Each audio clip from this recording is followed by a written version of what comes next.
everybody, welcome to another edition of our podcast. We've arrived at the time everybody has played. This is Africa. The big boys are going to come. But before we get to the big boys, I need somebody in there to hook me up. I want to score a goal. Because I saw when people score goal, they get money. Gentlemen, if you want money... No. When you score a goal... Mpho, it's an incentive from government to try and encourage these boys to score. So we saw there was a huge bag of money on the field. I'm just not sure whether that thing will go well with the relatives or not. I mean, relatives see you. Now when you arrived at home, you got money. You left home and they asked for bread and you said, no, I haven't been paid yet. Exactly. And the next thing they see you cash, you definitely have money, irrespective of what you want to use it for. No, imagine being seen on TV that you just got paid. Yeah, mom keys are multiplied. Now it's through. But I see that, but.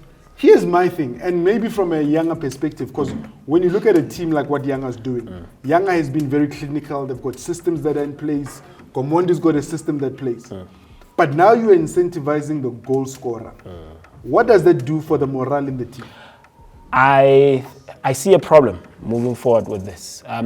There might be, I remember there was one player in South Africa that complained that when was the last time you saw a goal that was worked by a team and you just tap it in? Yeah. So I see a lot of players being a bit selfish.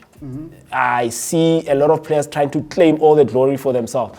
Yes, it's a good thing. I'm not saying it shouldn't be, but I would rather incentivize the team because it's a team sport at the end of the day. 100%. Essie, would you rather than let's incentivize man of the match or a player voted for by the public rather than you?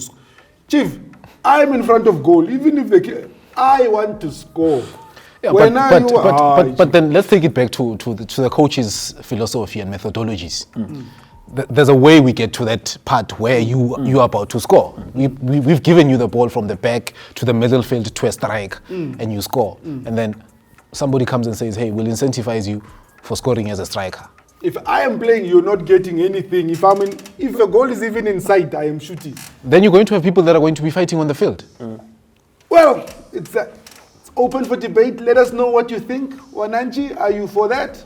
We appreciate, because the one thing that's important is that you've got to be able to appreciate the support that government is doing. The incentives to be able to say, let's encourage people to be at the games. So that is a plus on its side. Yeah. Their heart, they're in the right place. The heart is in the right place. It's just execution. It's just me. The execution may not necessarily be right. But we then get to this point that now we get back to football. Sure. Wananchi are through to the next round. Yeah, I told you it's a mandatory. It wasn't even there. No, that one wasn't. Now you look at this and you are saying Orlando Pirates played the disciples of Mauritius. Yeah. And they dealt with them clinically. Yeah, they put discipline to them, precisely so nicely. The disciples were disciplined. But this was a walkover for Pirates.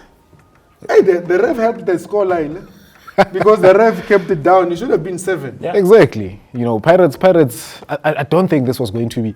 What I found strange was how is it that Pirates didn't score away? They came back and they scored. I said it. It's going to be a problem if you are unable to score away goals, but you are able to score at home.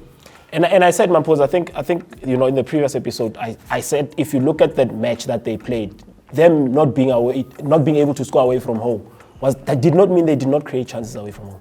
The amount of chances that they created, were inspired by the Springboks. There was just something they didn't convert their chances. So there's a problem there in saying convert these chances. Yes, you can speak about all these other factors when you're playing away from home, but convert your chances when you're away from, because you are creating those chances.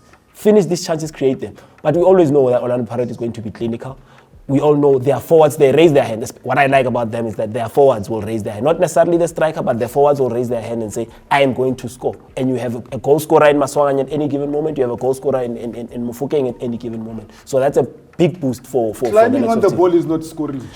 You climb on the ball, but you look at his approach, and there's a difference in approach. I look at how he plays in the league, and I look at how he applies himself in the Champions League. Hold the bus. Scoreline 4-0. Should have been 7. Officiating was very poor. That's got to be said, SC. True that.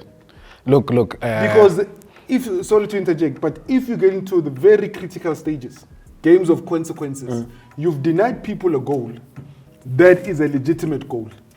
Are we saying now even the preliminary stages should have VAR? Look, VAR is always going to be a controversial thing to have in football. At the same time, it's going to be something that's positive for the game. So it's a question of the man in the middle. Is he applying himself before VAR? Because now there are certain decisions that are going to be taken back to him to say, no, this is on field. Fix it for yourself, you know. Because, and as much as we blame the Refs Association, I take my commission for defending you in such moments. Please, I'll send you my banking details so that you are the ref, but you're relying on your assistant. And you cannot overrule your assistant because they should be positioned better. Yeah, their line of sight is better than yours, and their call rests with them. So they shouldn't be, as much as I'll advocate for VAR, as much as I'll say VAR any day, there shouldn't be an over-reliance on them, because at the end of the day, you still get paid to put out proper decisions. You still get paid to judge fairly and according. So if we're going to have a problem where not only once, but twice and 3 times, then there's a problem. We understand there's a human factor in it. There's human error. We'll budget for that. But if you do it in one, budget 4 goals, Chief. yeah, you can't. It's a lot. So it means that we might get to a position where now referees are over-reliant, because VAR is so effective in Africa. I don't want to speak about other continents, but in Africa, VAR is so effective when it's been applied. Facts. Now you're getting to a point where referees might be over-reliant on the system that's so effective. Okay. Now that we've spoken about that, this round, big boys are coming in. Yes. The champions are coming in. With their briefcases and their pedigrees and their badges. It's like when you enter a flight. If you turn right, like us, no. If you turn left, the big people who they chill by first class and business class. Now the question is, at this level, there's a rivalry that's building.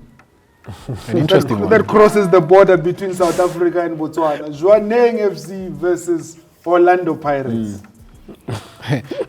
You know this game is, it's, for me, I feel that Pirates is in trouble.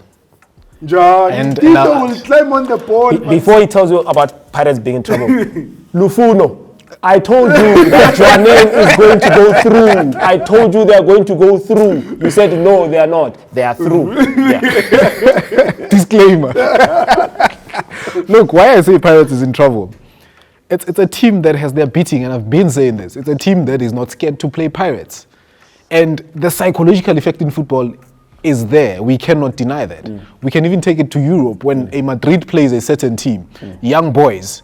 These boys know how to score Real Madrid. It doesn't mean they'll beat Real Madrid, but in this context, run for their money. Yes, but in this context, Jwaneng has beaten Pirates. No, SC man, I was listening to a space the other day on X, on Lekoko space. You were talking to a certain coach, Moreno. Yes, I was speaking to Coach He Moreno. seems to have the number of Orlando Pirates. And it's not by fluke. If I sit down with you today and I tell you, Mpho, how did your team Sundowns play throughout the years? Why must you be personal? Or Skukuni, you know, then you'll tell me. He's very clear in a sense that his father is an Orlando Pirates supporter. And growing up, he's had to watch so many Orlando Pirates games to a point that it still carries on now. To a point that he now can see exactly where they're to exploit, how they play, how they transition. He says, if there's one team that I've watched and I understand, it's Orlando Pirates. And he's not being arrogant about it, but he just said because he constantly has to go back to his to the father and report. So Pirates are suffering for the sins of the father. No. But SC, having said that, you look at Chile, Sure. He was coached by Coach Moreno. You look at Mabasa, Yeah. he was coached by Coach Moreno. You look at Dlamini, he was coached by Coach Moreno. Exactly. This man knows you inside, like you can tell him. Yeah. You know, as Cox is speaking, you then look at this man who's watched his father love this team, dissect the team, and now he's in a position that is more technical, that is more understanding of the game. It's far beyond just being a fan now.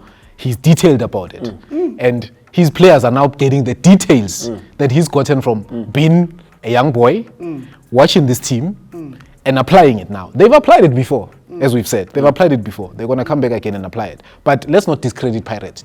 No, Pirates, Coach Morena thrashed Orlando Pirates while he was a novice. Before he was a professional coach, he gave them 4. Yeah. He gave them 4 Yeah. with players that are not professional players. And he tells you that these players that Mpho mentioned, he says, even to this day, I even know what's the first pass that they're going to make because he's lived with them, so he's developed them.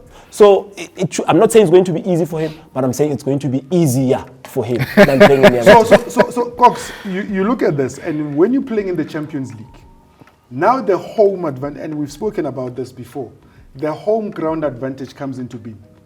Because when you're up in Dar, when you play against Yanga, Benjamin Mkapa is key. When you play against the way that we mentioned the wrong Chameleon. The Raja, Cairo. The Cairo, and Sundowns makes you remember 1,350 meters above sea. Home ground matters. It does a lot. Pirates have not traveled well. Yes, they have not traveled well, and I say that bearing in mind that I've said they need to convert their chance. So them traveling well does not mean they're not able to apply themselves when they travel. They are able to play the way in which they want to play and create the chances, so they have to be clinical. It's just a matter of, say, Pirates, finish up. Because if you don't finish up those chances, you might come back. We've seen what happened last season where they lost it at home via penalties. But finish, because it's going to be a problem for you. Just get that solitary goal away from you. You don't have to I think it's going to be a problem, Cox. Why I say it's going to be a problem. You're chopping and changing teams. It's okay to rotate the team. You come back, and the one thing for me with coaches is that don't put your ear in the stands. Do what you want to do as a coach. You've trained these players. You know what they're about. Hence, Coach Morena knows Pirates the way he knows it. You know, he's detailed the team. He's orientated his team the way he wants them to play against Pirates. Now you look at Orlando Pirates that has played 8 Disciples, and you look at the first game they played away, and them coming back. Personnels have changed, and that for me it says those clinical opportunities that we want them to be, those opportunities we want them to be clinical about. Are these players going to be able to be doing that? You know, if that rotation system been applied? Pressure is the name of the game. At this stage, the pretenders to this thing are coming in. They're coming in with a new coach. Mamelodi Sundowns, Bafana Bastille. Pretender. I hate how you detail them, the pretenders. Esperance is the pretender as well. Respect Esperance. Respect Esperance. Pretend means that you look like you're going to get this thing, but you never get it. Is this the season that they have to have? Keeping in mind that back home things are still rocky under the new coach. Is this the season that Sundowns have got to, or based on what you've seen? Is it the season that they? Is it the season that they have to? Yes, I mean, there's nothing that has changed from the past 3 seasons. The past 3 seasons had been the season. Mandate that they is still had to. the same. Is it the season that they're going to? I don't think so, because as much as you get that feeling that they were so close to winning it, you don't want to change much. Because if you look at how it is that they got knocked out, it wasn't necessarily because of how they played. So don't fix it if it's not broken. Take whatever it is and apply it, and just, But now they have to. Now it looks like they're doing an overhaul scrape. Now where they have to move the ball forward, and now they no. You know what's the funny thing about what you just said?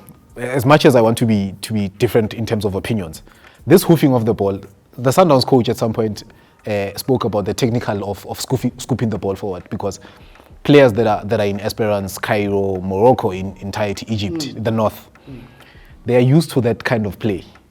Now, so you are playing into their hands. He's playing into their hands, literally. Hey. Gentlemen, now I'll say the following thing.